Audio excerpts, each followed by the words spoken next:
नमस्कार। उनके खत और आप की 407वीं कड़ी में 407th एपिसोड में अभिवादन स्वीकार कीजिए देवतोष का। दोस्तों, बाबूजी साहब ने यह खत लिखवाना शुरू किया 1 अप्रैल साल 1953 को, जो मुकम्मल हुआ, कंप्लीट हुआ 4 अप्रैल 1953 को। लीजिए खत मुलाहिजा फरमाइए।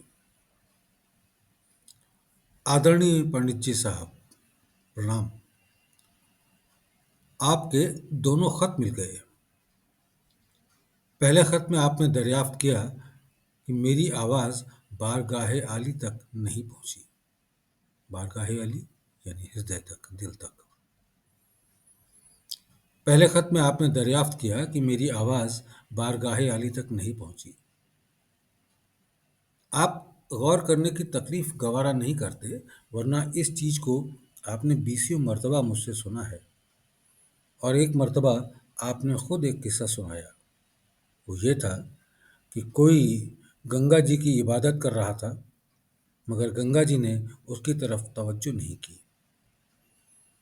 आखिरकार जब पुजारी साहब की झांकनी यानी जान निकलने की नौबत आ गई, तो उसने माँ कहकर पुकारा, तो गंगा जी फौरन आ गई।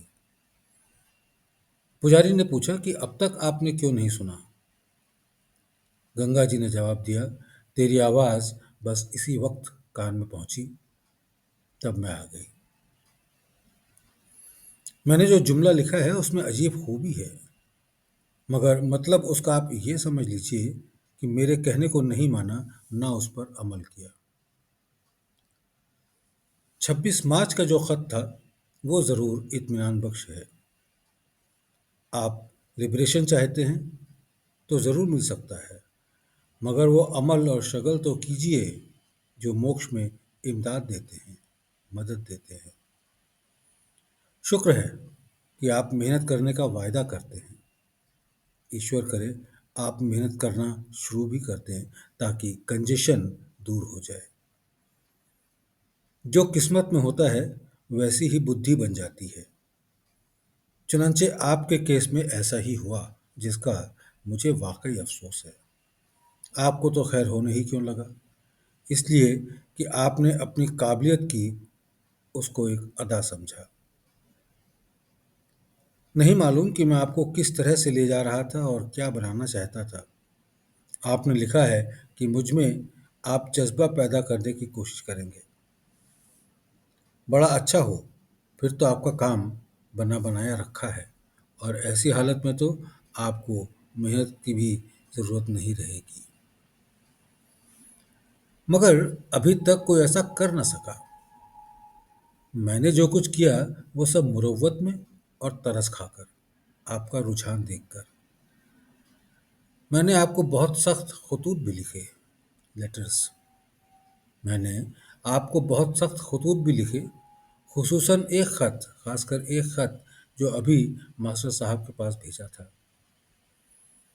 मतलब बस ये था कि कह सुनकर किसी तरह आप अपनी रूहानी उपज की कोशिश में लग जाएं और अपनी पिछली गलती पर पश्चाताप करें, ताकि खुद साख्ता कंजेशन दूर हो जाए।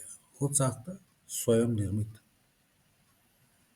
अपनी पिछली गलती पर पश्चाताप करें ताकि खुद साख्ता कंजेशन दूर हो जाए और आप ठिकाने पर आ जाए। मगर कुत्ब अज़ जा नमी जुम्बत का मजमून रहा, यानी किताब अपनी जगह से नहीं हिलती। मगर यह सब ज़्यादातर बेकार सा साबित हुआ। आपको तकलीफ भी हुई, मगर कुछ हासिल भी नहीं हुआ। अब मेरी इल्तिजा ये है कि आप तहरीरात जो बादुयिन नज़र यानी सरसरी तौर में सख्त हों, उनको दरगुज़र करें, और मैं भी आइंदा एहतियात रखूँगा। अब फ़ायदा इसमें मालूम होता है कि मैं आपको आप पर छोड़ दूँ, इसलिए कि आप अब तक यही करते रहे हैं, और आप जो मुझसे काम या खिदमत लेना चाहें वो मैं करता रहूँ। मेरी तबीयत तो अब ये चाहती है कि जब मेरी रूहानी खिदमत का असर उल्टा हुआ तो जिस्मानी खिदमत ही करना शुरू करूं, ताकि उसका असर मुमकिन है लौट कर रूहानी फ़ायदे की तरफ आपको मायल कर दे, घुमा दे। और मैं इसके लिए पहले भी तैयार था और अब भी तैयार हूँ। गर्ज ये कि किसी तरह से आपका काम बने। अफ़सोस कि मुझे आपके काम बनाने और खिदमत करने की इस कदर फ़िक्र हो और आप कड़ी कराई मेहनत पर पानी फेर दें। अब भी वक्त है और ये वक्त आपके लाने से फिर पैदा हो सकता है। अभी मैं जिंदा हूँ। मेरी तबीयत अब अच्छी हो रही है। आप लोग कुछ फिक्र ना किया करें।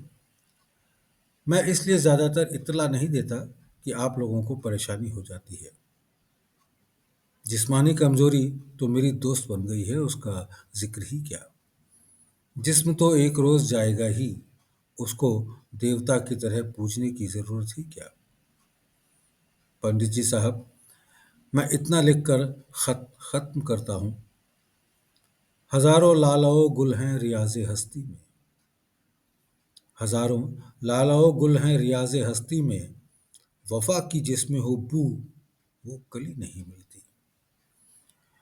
लालाओ गुल फूल, रियाज़ हस्ती, रियाज कहते हैं क्यारी को, हस्ती कहते हैं ज़िंदगी को। ज़िंदगी की क्यारी में हज़ारों तरीके के फूल हैं, वफ़ा की जिसमें हो बू वो कली नहीं मिलती। बच्चों को दुआ। न्याज़मंद रामचंद्र।